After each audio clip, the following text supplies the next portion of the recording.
ਸਿਆਣੇ ਕਹਿੰਦੇ ਆ ਲਾਈਟ ਲੱਗ ਨਾ ਹੋਵੇ ਘਰ ਵਾਲਾ ਸਿਲੰਡਰ ਅੱਗ ਬਾਂਹ ਦੇ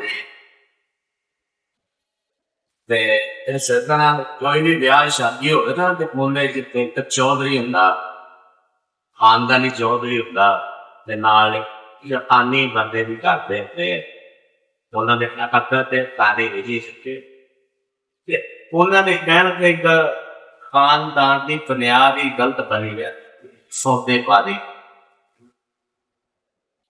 ਜਿਵੇਂ ਚੌਧਰੀ ਹੁੰਦਾ ਨਾ, ਇੱਕ ਮੁੰਡੇ ਦੀ ਤੇ ਇੱਕ ਕੁੜੀ ਦੀ ਸ਼ਾਦੀ ਰੱਖੀ ਗਈ, ਫਿਰ ਘਰ ਤੋਂ ਵੀ ਬੜੇ ਸਾਦੇ ਹੋਣ, ਸਹਿੰਦੇ ਹੋ, ਅਮੀਰ ਤਰੀਨ ਹੋ ਤੇ ਉਹ ਮੁੰਡੇ ਦਾ ਜਿਹੜਾ ਚੌਧਰੀ ਸੀ ਨਾ, ਮੁੰਡੇ ਦਾ ਮਾਮਾ ਚਾਚਾ ਤਾਇਆ ਜਿਹੜਾ ਵੀ ਕਦਰਾ ਰਿਹਾ ਸੀ ਉਸ ਸ਼ਾਦੀ ਦੀ, ਉਹ ਕੁੜੀ ਵਾਲਿਆਂ ਕੋਲ ਗਿਆ ਤੇ ਉਹਨਾਂ ਨੂੰ ਕਹਿੰਦੇ ਵੀ ਸਾਨੂੰ ਜੇਲ੍ਹ ਦੇ ਵਿੱਚ ਨਾ ਇੱਕ ਗੱਡੀ ਚਾਹੀਦੀ, ਸਾਨੂੰ ਨਾਲ 30 ਤੋਲੇ ਜ਼ੇਵਰ ਚਾਹੀਦੇ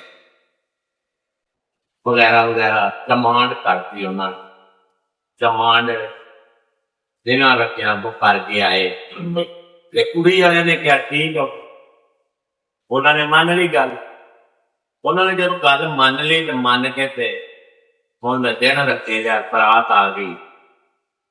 ਬਰਾਤ ਕੁੜੀ ਵਾਲੇ ਪਾਸੇ ਵੀ ਚੌਧਰੀ ਸੀ, ਉਹਨੇ ਵੀ ਕਿਹਾ ਨਹੀਂ ਕਿ ਹੱਥ ਮਹਿਲ ਦੇ ਕੁੜੀ ਦੇ ਅਕਾਊਂਟ ਤੇ 25-30 ਲੱਖ ਰੁਪਈਆ ਹੋਣਾ ਚਾਹੀਦਾ। ਘਰ ਤੋਂ ਮੈਂ ਅਮੀਰ ਸੀ ਨਾ, ਬਹੁਤ ਜ਼ਿਆਦਾ ਅਮੀਰ।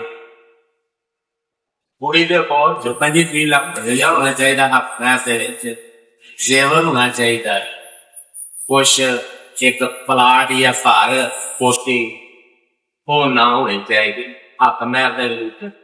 ਇਹ ਲੇਖਣ ਪਾਪ ਹੋਏਗਾ ਤੇ ਤੇਰਾ ਨਾ ਆਪਣਾ ਨਕਾ ਹੋਏਗਾ, ਵਰਨਾ ਨਹੀਂ।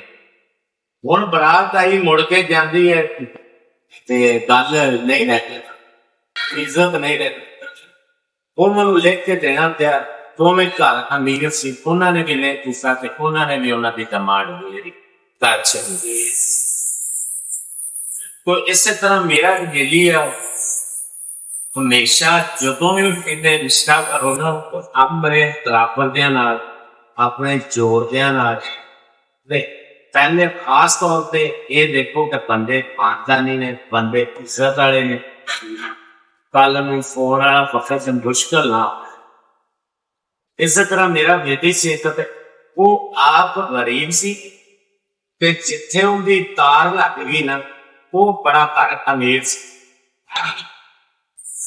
ਘਾਟਿਆਂ ਨੂੰ ਮੁੰਡੇ ਨੇ ਕਿਹਾ ਕਿ ਮੇਰੀ ਸ਼ਾਦੀ ਉੱਥੇ ਨਹੀਂ ਹੁੰਦੀ ਤੇ ਮੈਂ ਮਰਦਾ, ਮੈਂ ਦੁਨੀਆ ਤੇ ਨਹੀਂ ਰਹਿ। ਮੁੰਡਾ ਬੜਾ ਸੋਹਣਾ ਸੀ, ਲੋਸ ਕਰ। ਕੁੜੀ ਦੀ ਤੇ ਮੁੰਡੇ ਦੀ ਆਪਸ ਚ ਸੈਟਿੰਗ ਸੀ, ਤਾਰ ਚੱਲਦੀ ਸੀ। ਤੇ ਜਦੋਂ ਤਾਰ ਚੱਲਦੀ ਸੀ ਤੇ ਉਹਨਾਂ ਨੇ ਦੋਵੇਂ ਆਪਣੇ ਘਰ ਵਾਲਿਆਂ ਨੂੰ ਡੀਲ ਕੀਤਾ। ਕੁੜੀ ਨੇ ਆਪਣੇ ਮਾਂ ਪਿਓ ਨੂੰ ਤੇ ਮੁੰਡੇ ਨੇ ਆਪਣੇ ਮਾਂ ਪਿਓ ਨੂੰ ਡੀਲ ਕੀਤਾ ਕਰਕੇ ਰਿਸ਼ਤਾ ਤੈਅ ਹੋ ਗਿਆ, ਰਿਸ਼ਤਾ ਪਾਇਆ ਗਿਆ।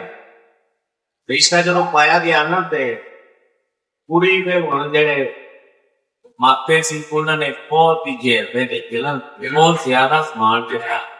ਕੁੜੀਆਂ ਦੀ ਹਰ ਚੀਜ਼ ਫਰਨੀਚਰ ਬਹੁਤ ਅੱਛਾ, ਪੇਟੀਆਂ, ਮੱਝਾਂ, ਯਾਨੀ ਕਿ ਦੁਨੀਆ ਦੀ ਹਰ ਚੀਜ਼ ਦਿੱਤੀ।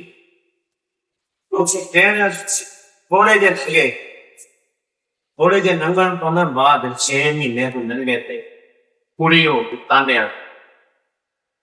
ਤਾਂਡੇ ਜਦੋਂ ਮਾਰਨ ਲੱਗ ਪਈ ਨਾ ਕਿ ਇਹ ਆਪਣਾ ਹੋ ਜਾਏਗਾ, ਤੁਸੀਂ ਤੇ ਗਰੀਬ ਸੀ ਤੇ ਮੈਂ ਲੈ ਕੇ ਆਈ ਹਾਂ ਇਹਨਾਂ ਜੇਲ੍ਹ, ਤੁਹਾਡੇ ਤਾਂ ਇਹਨਾਂ ਨਹੀਂ ਸੀ ਹੈ ਬਾਬਾ ਦਾ।